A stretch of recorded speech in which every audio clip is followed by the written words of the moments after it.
Hi, this is Matt Baker. Today I'm going to show you a family tree of atheist, free-thinking, and humanist organizations.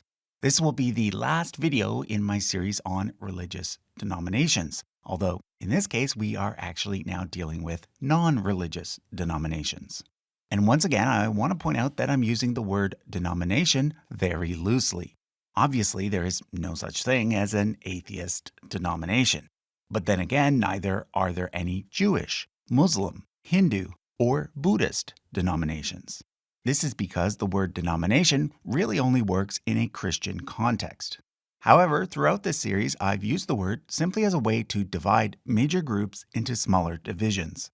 In today's case, I'm being particularly tongue-in-cheek because I want to make the point that the same sort of ideological splitting and sometimes merging that can be found among religious organizations can also be found among non-religious organizations.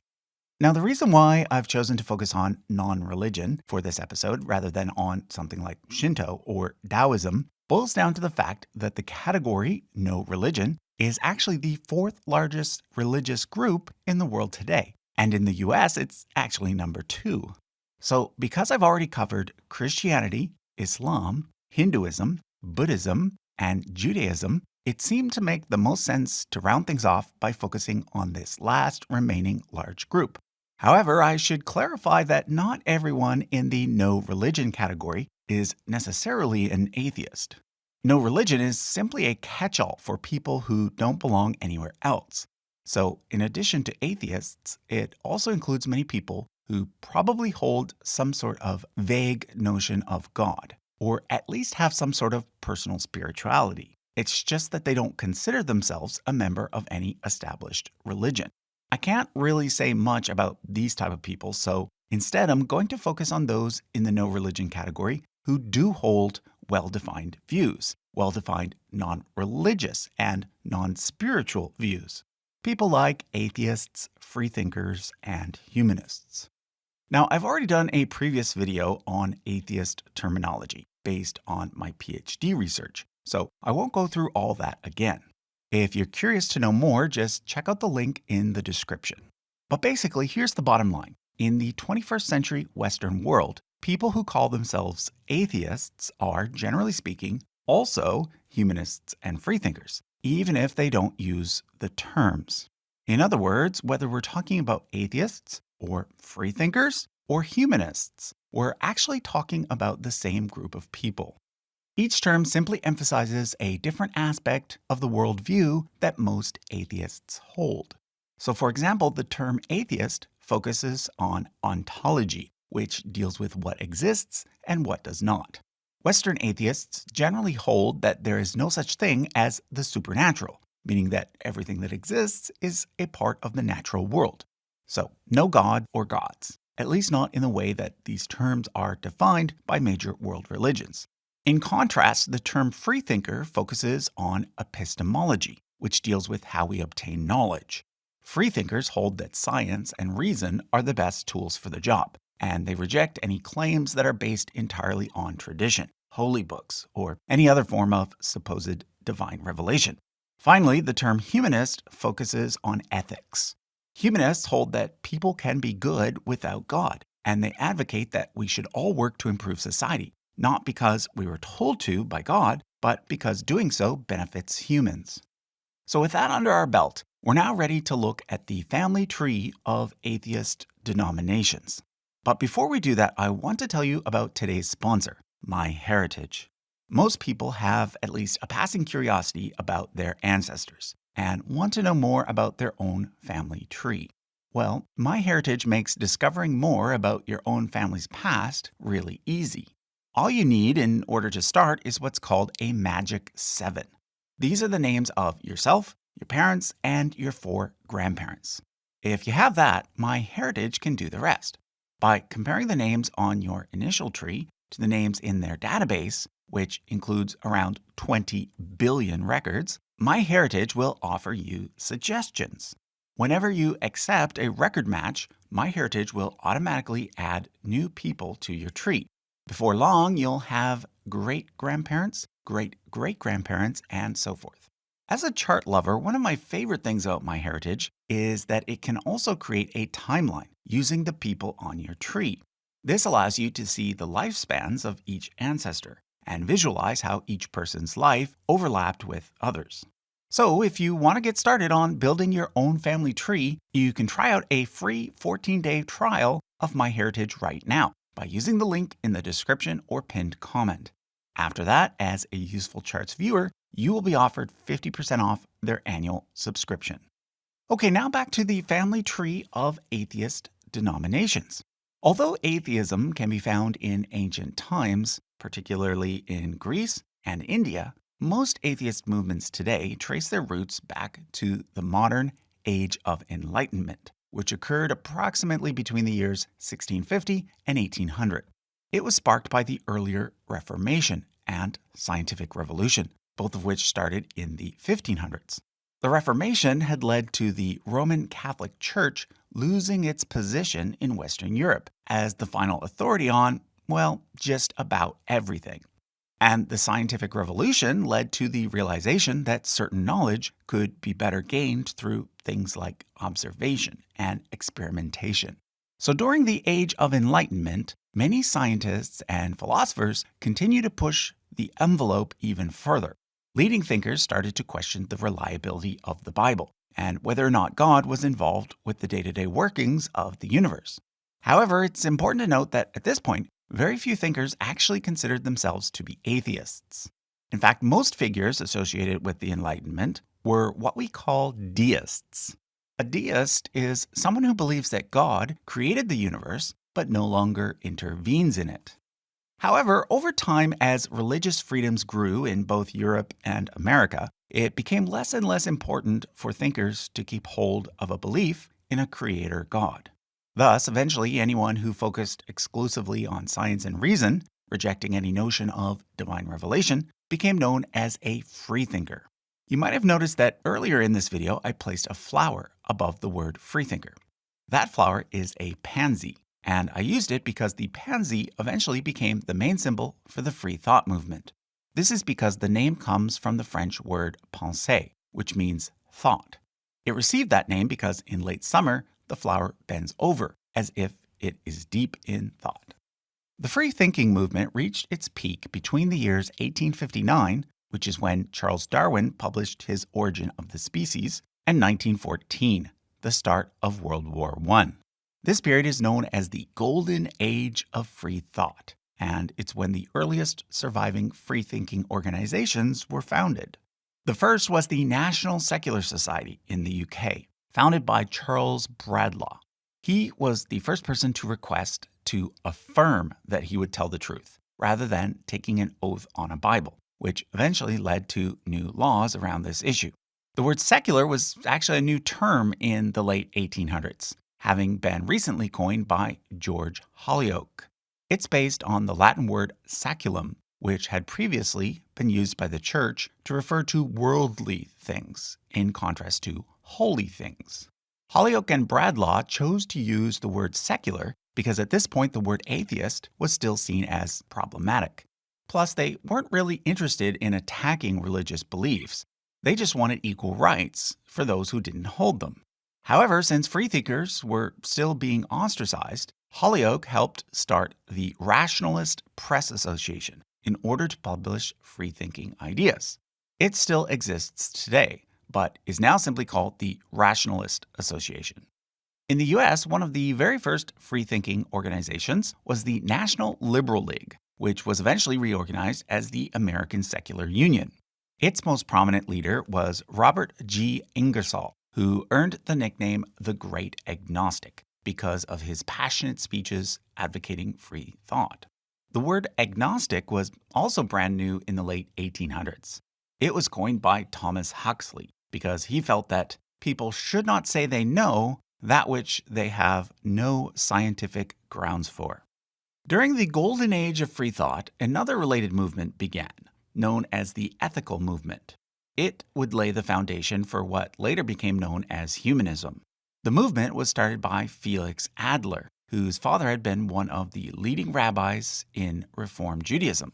He founded the New York Society for Ethical Culture, which brought together atheists, deists, and agnostics, but also theists, who were dedicated to the principles of free thought. The goal was to create a sort of new religion that focused on deed, not creed, and pretty soon other ethical societies were established in cities throughout the US and UK.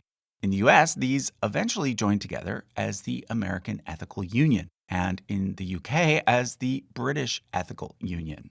Around the same time, a church known as the South Place Chapel renamed itself as the South Place Ethical Society. It still exists today as the Conway Hall Ethical Society. It claims to be the oldest free thought organization in the world because it can trace its origin all the way back to 1787. But back then, it was part of the Universalist movement, a branch of Christianity that eventually merged with the Unitarian movement to become a new religion called Unitarian Universalism, which I talked about in my Christianity series. It wasn't until 1888 that South Place Chapel officially joined the free-thinking ethical movement. So I still hold that the National Secular Society, founded in 1866, is the oldest free-thinking organization. The American Ethical Union still exists today. However, the British Ethical Union eventually rebranded as the British Humanist Association, and then Humanists UK. So let's now back up and look at the roots of humanism. Initially, the word humanism referred to the ideas made popular during the Renaissance, which were based on resurrecting many ancient Greek and Roman ideas.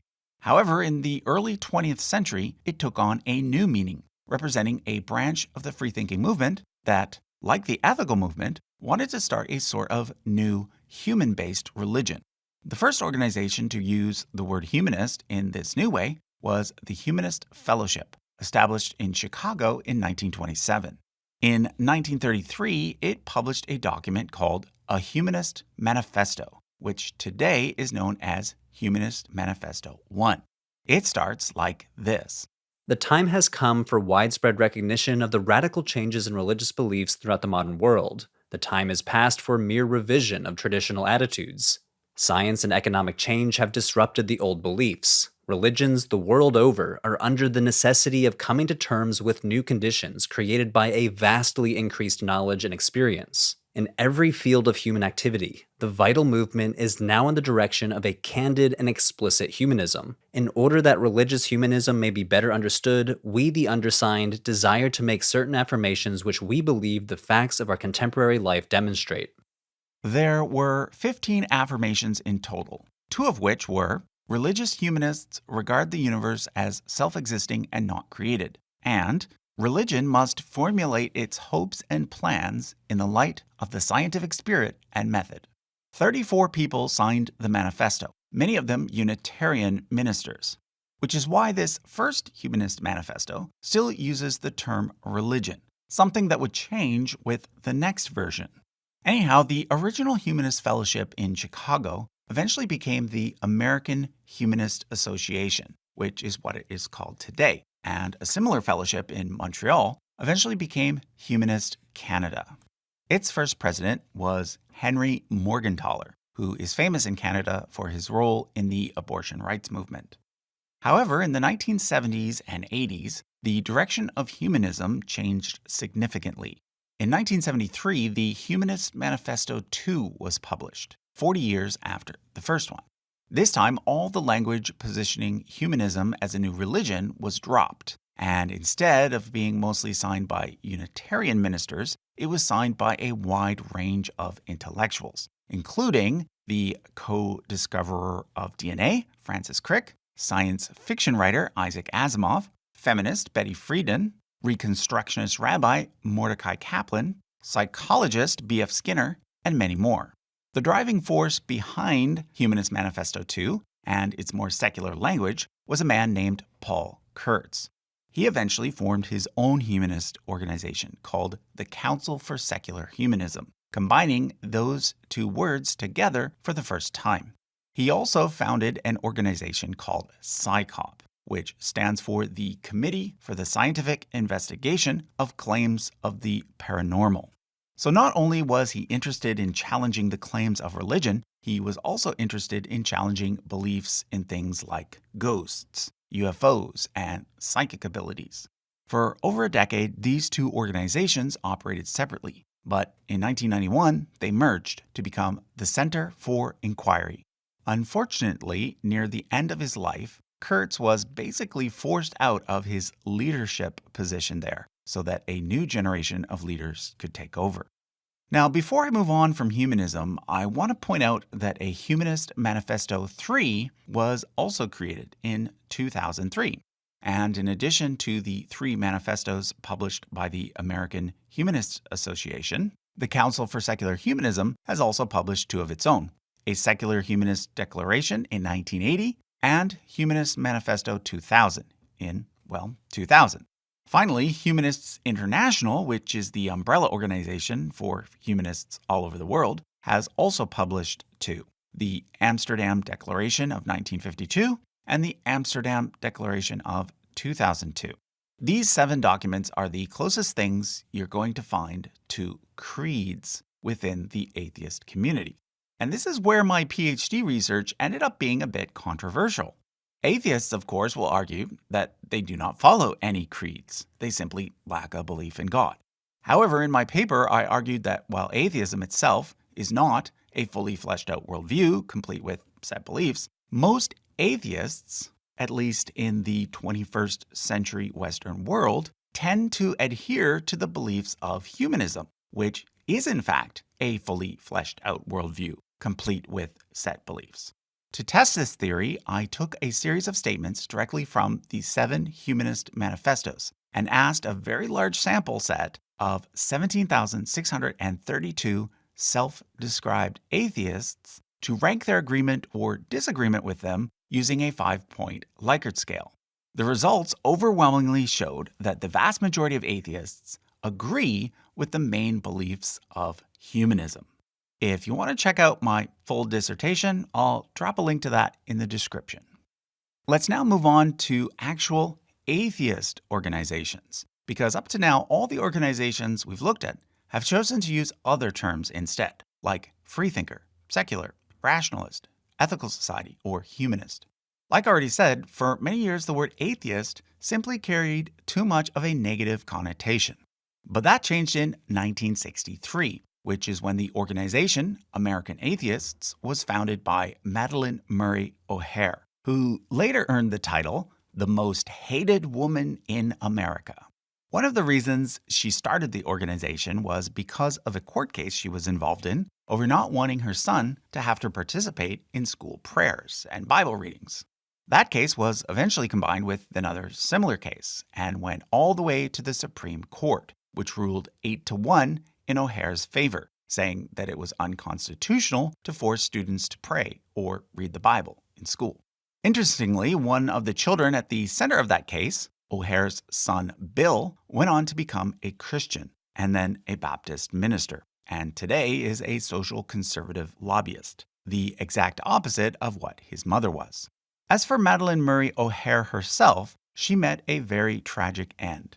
In 1995, she, along with one of her sons, as well as a granddaughter, went missing. The initial thought was that they had stolen money from the organization and taken off in order to escape their tax problems.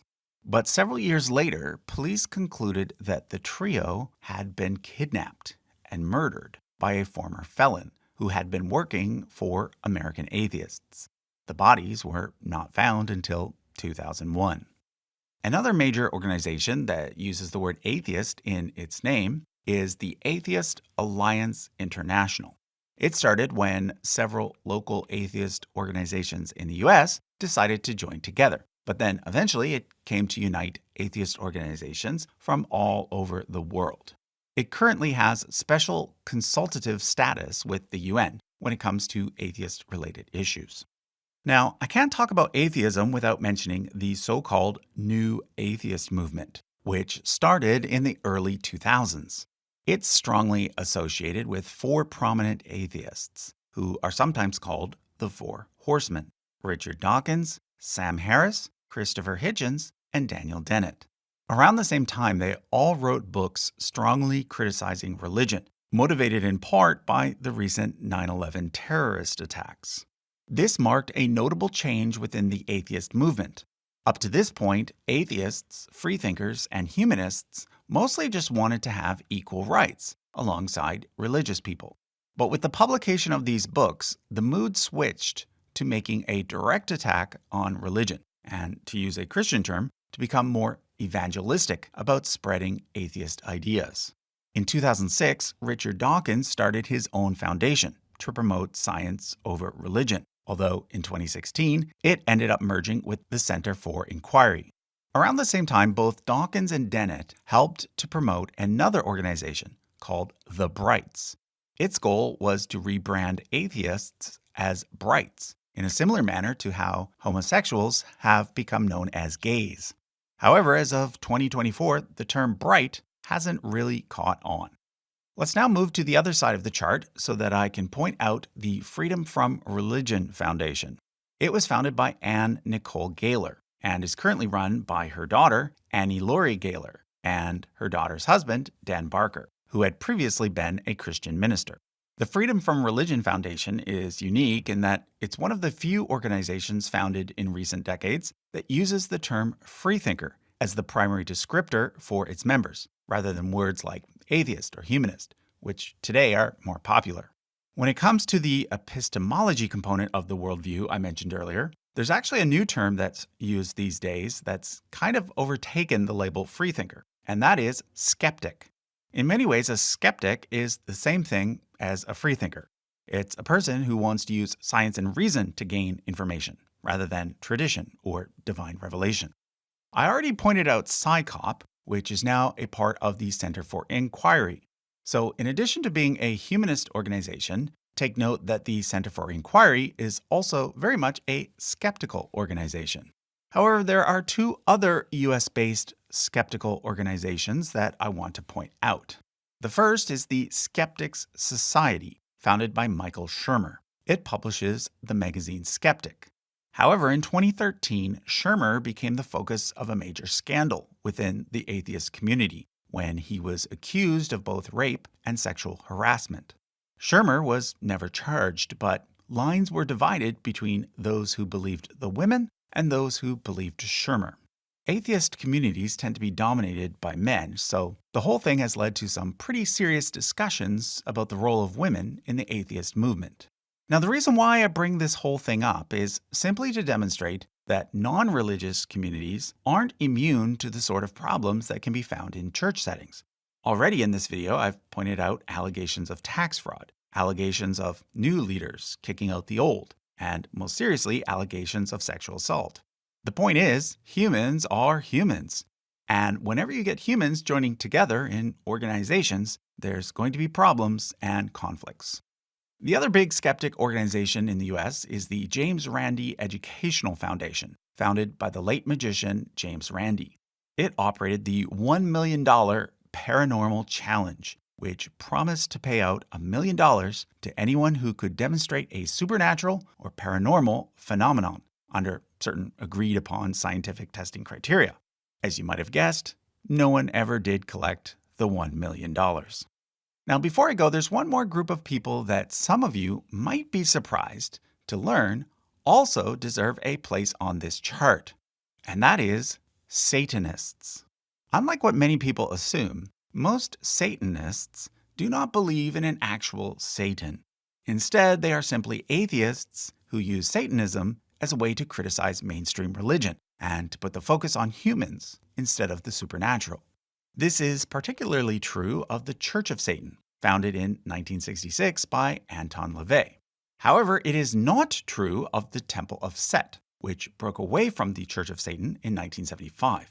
Setians believe that Satan is the equivalent of the Egyptian god Set, who they claim is a real being and the one true God. But again, belief in the supernatural is not a belief held by most Satanists. Another group that broke away from the Church of Satan is the First Satanic Church. It is run by Anton LaVey's daughter, Carla LaVey. Then there is the Satanic Temple, founded in 2012 by Lucien Greaves. While not an official offshoot of the Church of Satan, it sees itself as a sort of updated version of LaVeyan Satanism. But again, just to make it super clear, all three of these organizations do not believe in an actual Satan. They are atheists, which is why I've included them on this chart. Okay, so that was a look at the family tree of atheist, free-thinking, and humanist organizations. As I mentioned in a previous video, I will be eventually combining all of the non-Christian denomination charts I've made into one big poster, along with a simplified section on Christian denominations. Together, it will be called the World Religions Family Tree, and it will be made available as a poster. So keep an eye out for that. And don't forget that if you want to start building your own family tree, you'll definitely want to check out MyHeritage's free offer by clicking the link in the description or pinned comment. Thanks for watching.